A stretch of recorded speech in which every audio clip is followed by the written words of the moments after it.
this started 2 months ago, and before that, it was candles.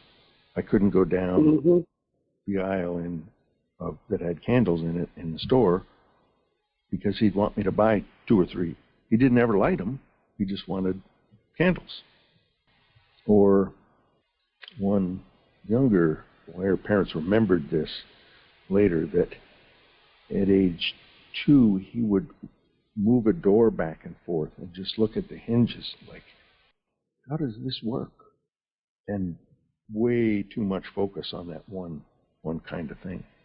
Whereas girls, it doesn't tend to be as much things, but it may be social interactions or having friends. Or, it may be they want a certain kind of doll or they want a certain kind of book to read. There's a rigidity there, though. I'm anxious. I don't like it when things aren't predictable. Right. I was going to say the rigidity is often in the expectations. Like once I have my mindset about how I think something's going to go, that transition when it doesn't go the way I expect it to, and I think this is the case for both boys and girls on the spectrum, that there's this, if I can't, it's an inability to be with the change from what's expected. That can be really, they can really fixate on and have an extraordinarily difficult time emotionally navigating. I know one mom said, I couldn't understand why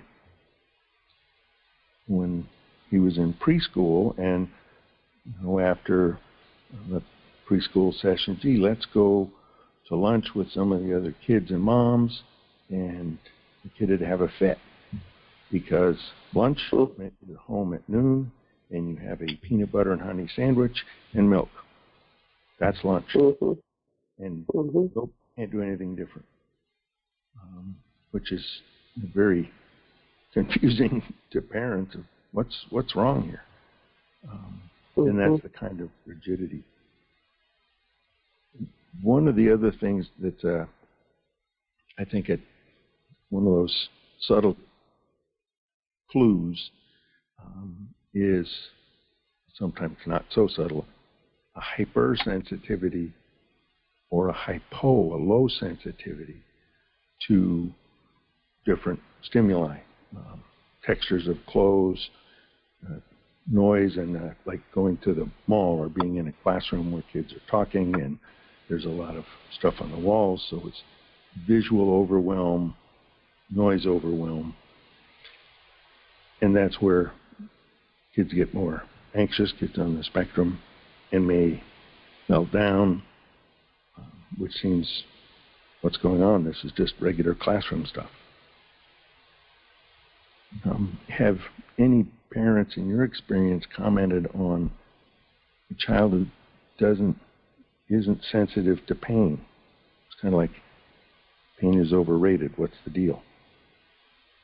Yeah, very often they don't experience pain in quite the same way. And you look at it as a parent very proudly and say it's a high pain threshold. And it's actually because there's this disconnection from feeling it. And I think there's a difficulty in connecting to and feeling a lot of sensations and emotions. So on the one hand, there's an overwhelm, from a sensory overwhelm that we just described, but on the other hand, it can also go the other direction to a lack of feeling of pain. Yeah, ignoring that emotion and being cold. I know there was one fellow in college, and I went to college in Massachusetts where it snows.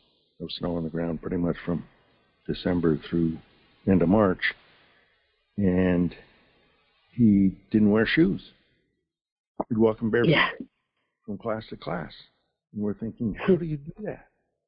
And now, in retrospect, looking at many of his other behaviors, that was probably where it came from. Just that the cold doesn't bother him. Yeah. So, again, in looking at girls presenting differently, And I think this is, looking at professional literature, this is just starting to be evident that, gee, there's a autism spectrum disorders have a different appearance in girls than they do in boys, and even being able to see, okay, the rigidity, the fixating on things, where the fixating for girls may be more friends and social interactions. And I think all these kids, even by 4 or 5, they start to develop anxiety because they know they aren't like other kids. They aren't fitting in. Yeah, I think that's very true. I also think that what happens, particularly with girls, is that, the thing that I noticed about families with kids with autism and girls, I've been doing a lot of work this year, in the last year, noticing where in my practice parents of complex kids where the diagnosis of autism was missed. And, going back based on some of these clues and encouraging parents to go back and pursue a more thorough diagnosis, because a lot of these kids may have been diagnosed before 2013, before the DSM-5 came out, when physicians and providers had to choose between, say, ADHD and autism. They couldn't do both. Now that we know that they coexist in a lot of kids, some of these kids need to be reevaluated, and we need to really understand the nuance of what's happening. And what I've seen consistently is that these are often kids who the parents started struggling with something having to do with these kids very young, as early as preschool or before. And maybe they got a single diagnosis. Maybe they got a diagnosis of anxiety or OCD or an ADHD or a Tourette's, or a diagnosis that they kind of latch onto. And they're treated for that diagnosis for years and years and years, and yet the treatment is never really fully supporting the family or the kid. But because they've got this diagnosis, there's not been anybody going back and saying, wait a minute, let's look at the bigger picture. Is there something else going on? Is there something we missed? And in 100% of the cases where I've gone back to these parents and said, and encouraged them just to go be reevaluated, reassessed now, all of those kids have been diagnosed with autism. And they're all girls, with one exception, one boy. The rest are all girls. Wow. And there was one family who I worked with them about 10 years ago, and I never forgot this one kid, because she just, even in the realm of complex ADD girls, she was an outlier. And she was what I call a very complex kid. And I went back into my papers and I found the mom, and I called her up when I was working on this presentation and just said sort of how is she doing, and asked her and talked to the mom. And sure enough, it turned out she had all the signs and symptoms and was struggling in college and struggling socially. And I mean, there were all these other pieces that were very, very typical. And and the mom, and I said something to the mom about, have you considered reevaluation? And the mom's response was, I've been wondering, because her dad has autism and her uncle has autism, and Yeah. And so this is 10 years later, this kid's now 19, 20 years old, and the mom is only now beginning to say, oh yeah, maybe this does apply to her too. Yes, and unfortunately, I think many clinicians miss the signs of that autism spectrum may be there, or even ADHD, because as you say, here's the diagnosis. This child's really anxious, so do some anxiety things and mindfulness breathing and CBT and maybe some medication, and that may address some of the anxiety, but it still doesn't get at the other problems. And so I think true. And well, but the part of what happens is the clinicians, this information, this or what we know about these complex kids is changing so rapidly in the last 20 years that oftentimes if a clinician was educated, say before 2013, they're going to have a whole different framework for what to look for. than the clinicians who are continuing their education. And so I do want to be careful that what I want to focus on here is the invitation to clinicians to broaden the view and begin to look for more complex explanations for these very complex kids, rather than, to blame or hold accountable for what was missed. Because when you've got very complex kids, missing a diagnosis is more common than not. Yes. And I think it's becoming very evident that very few people, for instance, have just ADHD. That is, probably if I told it, I could say maybe 10% of the people in my practice, yep, now I know I have ADD, I'm taking medication, I'm more productive, I've put together strategies as far as planning, and I'm making an emphasis on getting good sleep and some exercise, and they're sailing along. But many others, something doesn't work. There's emotional stuff in there that may be emotional baggage left from dealing with ADD, undiagnosed ADD, but there's also anxiety, there's also autism spectrum,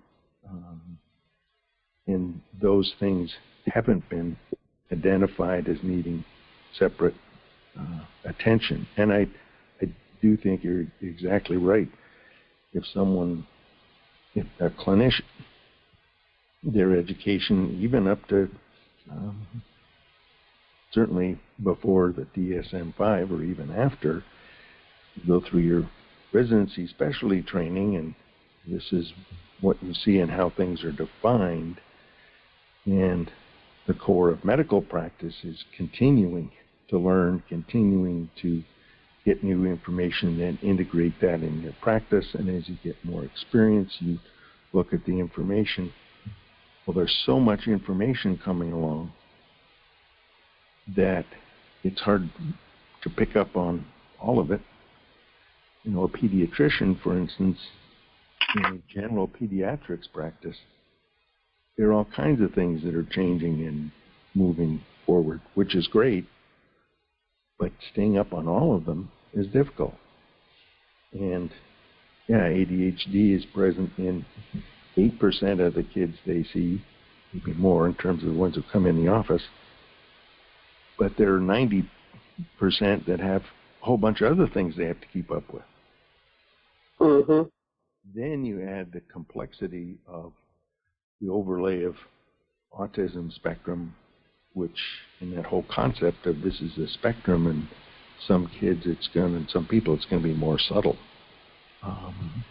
It makes it real difficult. So I think the perspective of an invitation to clinicians is an excellent one. And ones who are open to parents saying, gee, I've been doing some reading, or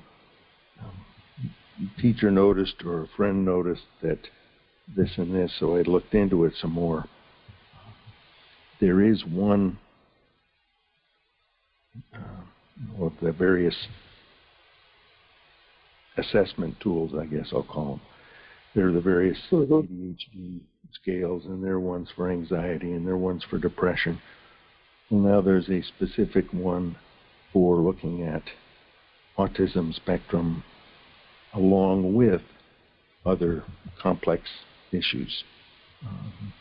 So it's one way to get, for a clinician and parents, to get somewhat kind of a measure of how significant this is. Because many kids are going to ignore the fact that it's time to get ready for school and they get doing something else. But when that's there, plus daydreaming, plus they can't remember things, plus they lose things, a whole bunch of things all the time, that more adds up to ADD. Yeah. Well, and what comes up as you're saying it, what comes up as you're saying it, David, is that you've got, 1% of these kids that it adds up to ADD, and then there's this next layer whatever that percentage is, that it's